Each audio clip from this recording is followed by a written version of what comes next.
Hi plant people! Good day and welcome back sa ating YouTube channel, Marjan's Garden. So today guys, ay isi-share ko lang sa inyo yung mga natanim na natin na succulents galing kay Igor's Succulents Corner.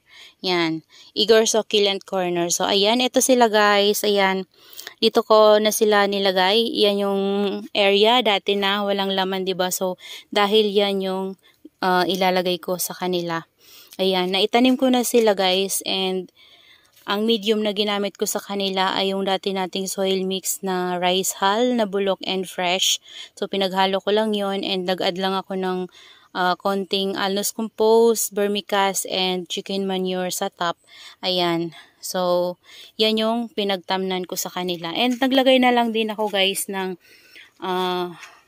toppings na pumice stone sa top. Ayan.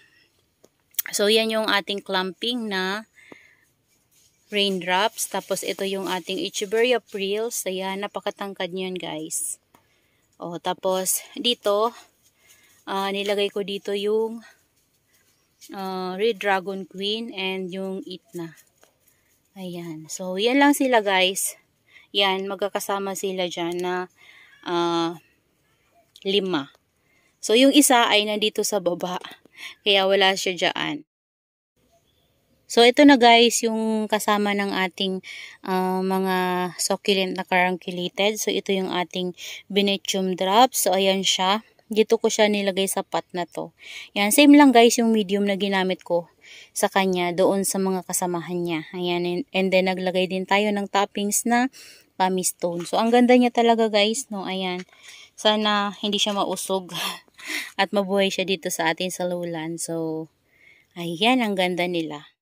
So that's all for today's you guys, and I hope you enjoy watching, and see you on my next vlog. Happy gardening everyone! Nagbigay lang po tayo ng update dito sa ating mga succulents na naitanim galing kay Ma'am Sheena Malidom of Igor's Succulent Corner.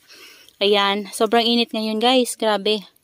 At hindi ko na to sa inyo na pakita itanim kasi nagtanim po ako nito guys gabi kasi hindi mainit. Kasi kapag sobrang init, yan, so sumasakit kasi guys yung ulo ko. Bawal ako sa init. So yun lang guys, maraming salamat sa inyong panonood. Ayan, happy gardening everyone. Bye bye.